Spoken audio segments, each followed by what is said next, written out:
নমস্কার বন্ধুরা, আজকের রেসিপি ভাত ভাজা। ঘরে পড়ে থাকা ভাত দিয়ে যে এত সুন্দর একটা রেসিপি হতে পারে আপনারা না বানালে হয়তো ভাবতেও পারবেন না।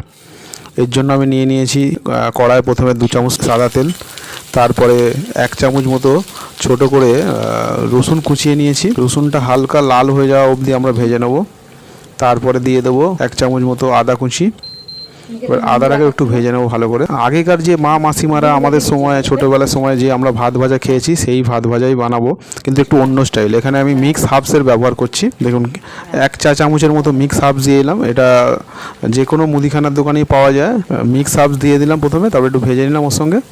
তারপরে একটু পেঁয়াজ বেশি করে দেবো। এখানে 2খানা মিডিয়াম সাইজে পেঁয়াজের আমি ব্যবহার করেছি। পেঁয়াজটা হালকা করে নেড়ে নিচ্ছি ওতে, আর নরম হওয়া অবধি ভেজে নেবো পেঁয়াজটাকে। আগেকার সময় কিন্তু আমাদের ঘরে এমন কিছু বেশি সামগ্রী থাকতো না, সেই হিসাবেই আমার মা মাসিমারা ভাতটাকে ভেজে একটু পেঁয়াজ বা সামান্য সবজি দিয়ে ভেজে দিতেন, তাতেই আমাদের খুব ভালো লাগতো খেতে। এখনকার বাচ্চাদের জন্য এটা খুবই ভালো একটা খাবার, যেটা ঘরে সহজে বানিয়ে নেওয়া যায়।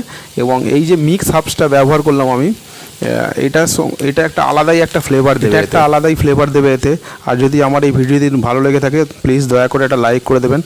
আপনারা এতে 1 কিউব বাটারও মেশাতে পারেন, কম্বিনেশনটা খুব ভালো হয়। আর পেঁয়াজটা যখন একটু নরম হয়ে যাবে তখন আমি দিয়ে দেবো সামান্য ক্যাপসিকাম। এখানে দিয়ে দিয়েছি।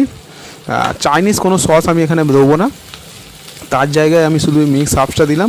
এতে আপনাদের কাছে যদি গাজর থাকে সেটাকে ছোট করে দিতে পারেন, বা ফুলকপি থাকে সেটাও দিতে পারেন, অপশনাল এগুলো।